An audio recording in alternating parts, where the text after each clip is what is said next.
ఒక్క నిమిషం మీరు లైన్ లో ఉండండి. ఆయనతో పాటు సుదీర్ఘంగా ప్రయాణం చేసిన ప్రస్తుతం బీజేపీలో ఉన్న ఎంపీ రఘునందన్ కూడా ఫోన్ లైన్ లో మనకు అందుబాటులోకి వచ్చారు.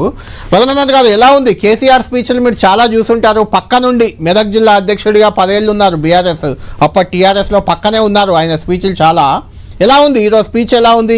సరే, బీజేపీపై విమర్శలు చేసిన విషయానికి మళ్ళీ వద్దాం.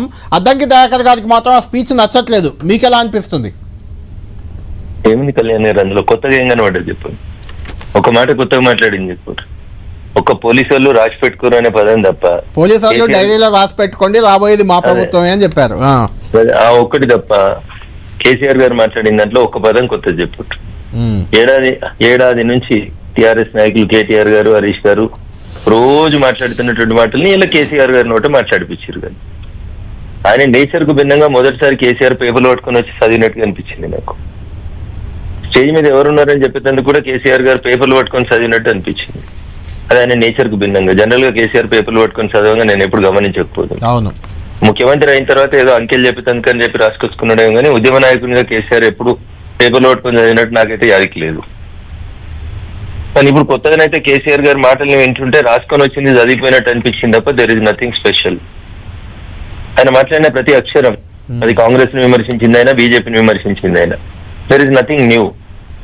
గత ఏడాది నుంచి ఏదైతే కేటీఆర్ గారు, హరీష్ రావు గారు, టీఆర్ఎస్ పార్టీ నాయకులంతా రోజు అటు అసెంబ్లీలో, ఇటు బయట, ఇటు మీడియా సెంటర్లలో మాట్లాడిన దానికి భిన్నంగా కొత్తగా కేసీఆర్ చెప్పింది ఏముంది, చేసింది ఏమని చెప్పొచ్చు. So there is nothing new. అంటే మీరు ఆ పార్టీలో కూడా సుదీర్ఘకాలం పనిచేశారు కాబట్టి, అంటే రజతోత్సవ సంబరాలు బీఆర్ఎస్వి కాంగ్రెస్కి ఇచ్చిన టైం అయిపోయింది అని ఒక స్టేట్మెంట్ కూడా ఇచ్చారు. అంటే టైం క్లోజ్ అయింది 1.5 years అనే రకంగా. అంటే కేసీఆర్ రంగంలో ఉండబోతున్నారని మీరు అనుకుంటున్నారా? స్పీచ్కే పరిమితమై మళ్ళీ సైలెంట్ అయిపోతారా? మనం తెలంగాణ ఉద్యోగంలో కూడా చూసినాం కళ్యాణ్ గారు 6 నెలలకు ఏడాదికి ఒక మీటింగ్ పెట్టి 4 మాటలు తిట్టేసి వెళ్ళిపోతుండే కేసీఆర్ గారు. మళ్ళీ 6 నెలలా కనబడకపోతుండే. ఇప్పుడు కూడా గంతే ఉంటుంది. ఏడాది నుంచి 2 సార్లు వచ్చారు. సభ్యత్వం పోతుందన్న బాధకు 2 సార్లు వచ్చి గవర్నర్ ప్రసంగం సందర్భంగా 2 సార్లు సంతకం పెట్టి అటెండెన్స్ చేసుకొని పోయారు తప్ప మళ్ళీ ఇప్పుడు కనబడతారని గ్యారంటీ. ఈ మాటలు చాలాసార్లు చెప్పారు. బస్ వేసుకున్నారు, జిల్లాలకు బయలుదేరుతారు, రేపటి నుంచి వస్తారు, ఎల్లుండి నుంచి వస్తారు, ఇట్లా చాలా సందర్భాల్లో చాలా మాటలు చెప్పారు కళ్యాణ్ గారు. ఎప్పుడు వారు ఏం చేశారు చెప్పండి. కేసీఆర్ గారు ఇలా తిట్టిపోతే మీరు 2 రోజులు చర్చలు జరుపుకోండి అని చెప్పి ఆయన చెప్పిపోయినాడు తప్ప అంతకుమించి కొత్తగా ఏం లేదు. ఆయన మాట్లాడిన దాంట్లో కొత్తగా కనబడ్డది కగారు, ఆపరేషన్ కగారు ఆపేయండి, అవసరం అనుకుంటే కేంద్రానికి ఉత్తరం రాస్తాం, ఇది కదా ఆయన చెప్పింది. అంతకుమించి ఆయన మాట్లాడిన మొత్తం మాటలలో బీజేపీ మీద ఆయన చెప్పింది అంతే కదా. గజ్వేల్కి వచ్చిన రోజు ఏం మాట్లాడిరు మోడీ గారిని ఉద్దేశించి, ఇప్పుడేం మాట్లాడిన పోయినారు. 1,50,000 కోట్ల పైసలకు నిధులు ఇచ్చినాం. మే 5వ తారీఖు నాడు నితిన్ గడ్కరీ గారు రాబోతా ఉన్నారు. దాదాపు 5,000 కోట్ల పైసలకు రోడ్లు, జాతీయ రహదారులు, బ్రిడ్జిలు, బ్లాక్ స్పాట్లు, మా బిహెచ్ఎల్ చౌరస్తా దగ్గర traffic jam, per day 1,50,000 motor సైకిళ్లు, కార్లు, లారీలు పోతాయి.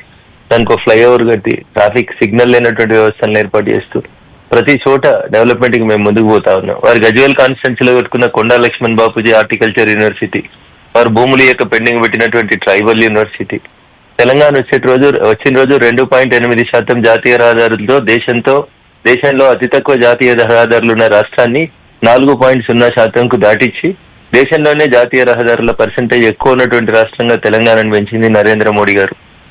వారికి విమర్శించాలనేటువంటి ఆలోచన తప్ప, మోడీ గారిని వ్యక్తిగతంగా దూషించాలనేటువంటి మాటలు తప్ప చంద్రశేఖర్ గారు చెప్పిన దాంట్లో కొత్తదనం ఏముంది కళ్యాణ్ గారు చెప్పుండ్రు, ఒక కొత్త పదం చెప్పుండ్రు.